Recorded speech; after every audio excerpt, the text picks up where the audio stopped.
퇴행성 관절염은 나이가 젊다고 해서 걸리지 않는 질환이 아니기에 젊은 사람들도 경각심을 갖고 꾸준히 관리하는 것이 필요하겠습니다. 안녕하세요. 참포도남병원 장재영 원장입니다. 퇴행성 관절염이라고 하면 단순히 나이가 들면서 생기는 질환이라고 생각하는 분들이 많으신데요. 사실 이 질환은 젊은 사람들에게도 발생할 수 있다는 사실 알고 계셨나요? 저희 병원에 오는 젊은 환자분들 중 진찰을 받고 퇴행성 관절염이다라고 안내를 들으면 놀라시는 경우가 종종 있는데요. 그래서 오늘은 퇴행성 관절염이 나이에 상관없이 어떤 원인들로 발생하는지, 그리고 이를 예방하고 관리하는 방법에 대해서 자세히 이야기해 보도록 하겠습니다. 퇴행성 관절염은 연골의 만보로 인해서 발생하는 만성 관절 질환으로 전 세계적으로 가장 흔한 관절염의 형태입니다. 연골은 뼈와 뼈 사이에 충격을 흡수하고 관절을 부드럽게 움직일 수 있도록 돕는 쿠션 역할을 합니다. 하지만 시간이 지나면서 연골이 점차적으로 닳고 얇아지면서 관절은 더 이상 충격을 완화할 수 없게 되죠. 결국 뼈끼리 직접 마찰하게 되면서 통증, 뻣뻣함, 그리고 관절의 움직임 제한까지 발생하게 됩니다. 이러한 퇴행성 관절염은 주로 체중이 많이 나가는 관절에 발생합니다. 무릎이나 엉덩이, 척추가 대표적인데요. 초기에는 통증이 가벼워 움직이거나 운동한 후에 주로 발생하지만 시간이 지나면 일상생활에서도 불편함과 통증이 지속될 수 있습니다. 연골이 계속해서 마모되면 관절 주변의 뼈와 조직에도 변형이 일어날 수 있는데요. 관절염이 진행되면 관절이 변형되고 염증과 함께 관절이 붓고 딱딱해지는 증상이 생길 수 있습니다.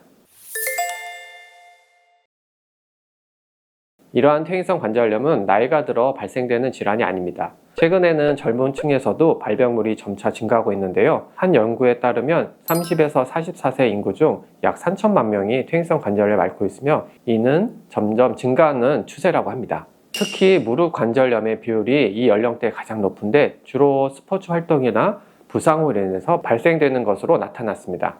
때문에 퇴행성 관절염은 나이가 젊다고 해서 걸리지 않는 질환이 아니기에 젊은 사람들도 경각심을 갖고 꾸준히 관리하는 것이 필요하겠습니다.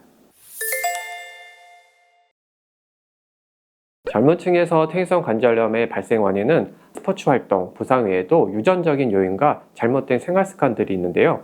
먼저 유전적 요인으로는 가족 중에 류마티스 관절염이나 강치성 척추염과 같은 병력이 있는 사람은 연골이 다른 사람과 다르게 좀 더 빨리 퇴화하여 퇴행성 관절염이 발생될 수 있습니다.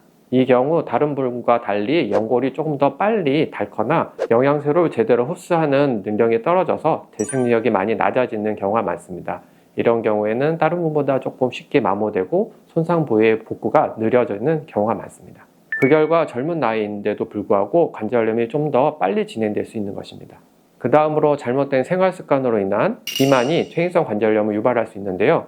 비만은 관절염에 가장 큰 압력을 가하는 요인 중 하나로 체중이 10kg씩 늘어날 때마다 무릎 관절에 가해진 압력은 30에서 50% 이상 증가한다고 보고되어 있습니다.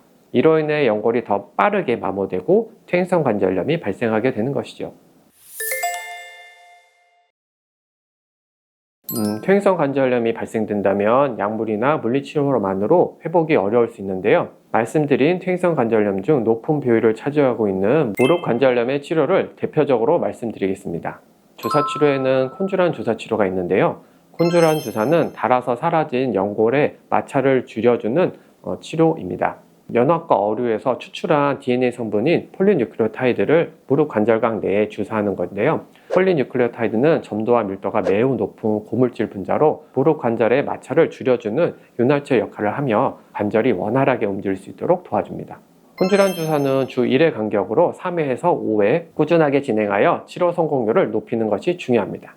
지금까지 말씀드린 치료 방법은 무릎에 대한 치료 방법으로 어깨나 엉덩이와 같이 다른 관절에 퇴행이 진행된 환자의 경우 히알루론산 주사, DNA 주사, 스테로이드 주사와 같은 주사 치료를 통해 증상 완화를 기대해 볼 수 있겠습니다. 여기서 가장 중요한 것은 환자 관절의 상태를 정밀하게 확인한 후 가장 적합한 치료 방법을 찾는 것이기 때문에 전문의와의 상담을 통해 진행하는 것이 좋겠습니다. 퇴행성 관절염은 한번 발생되면 완치가 어렵기 때문에 예방과 관리가 매우 중요한데요. 적절한 생활 습관과 운동을 통해 관절염의 발생 위험을 줄이고 이미 발생된 경우에도 증상을 어느 정도 완화시킬 수 있습니다. 먼저 체중 관리가 중요하겠는데요. 앞서 설명한 것 같이 체중은 관절의 압력을 높이면서 퇴행성 관절염을 유발하는 주 요소 중 하나로 적절한 체중 관리를 유지하는 것이 중요하겠습니다. 적절한 체중을 유지하는 방법은 자세히 말씀 안 드려도 아시겠죠? 네, 다음으로는 규칙적인 운동입니다. 운동은 관절의 유연성을 높여 관절염의 예방과 진행 억제에 큰 도움을 주는데요.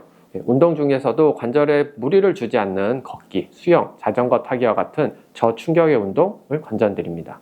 운동 시 중요한 부분은 운동 중 자기의 몸 상태를 실시간으로 체크해야 한다는 것입니다. 운동 중 통증이 느껴지면 바로 운동을 중단하고 쉬어야 합니다. 마지막으로 건강한 식습관입니다. 특히 항염증 식단을 통해 체내의 염증을 줄이면 관절의 염증 반응을 감소시켜 연골의 마모를 늦출 수 있고, 또한 비타민 D와 칼슘을 충분히 섭취하면 뼈 건강을 유지하여 관절 안정성을 높일 수 있습니다. 그렇다면 어떤 음식을 먹어야 할까요? 연어, 고등어, 참치와 같이 지방이 많은 생선, 과일과 채소, 우유, 요거트, 치즈와 같은 유제품이 되겠습니다. 어때요? 관절 관리하기 참 쉽죠? 오늘은 젊은 분들에게도 발생될 수 있는 퇴행성 관절염에 대해 자세히 알아보았는데요. 나이와 상관없이 여러 요인에 인해 퇴행성 관절염이 발생될 수 있다는 점 다시 한번 강조드리고, 말씀드린 생활습관, 운동, 건강한 식단을 통해 충분히 예방하고 관리할 수 있으니 꼭 실천해 보시기 바랍니다.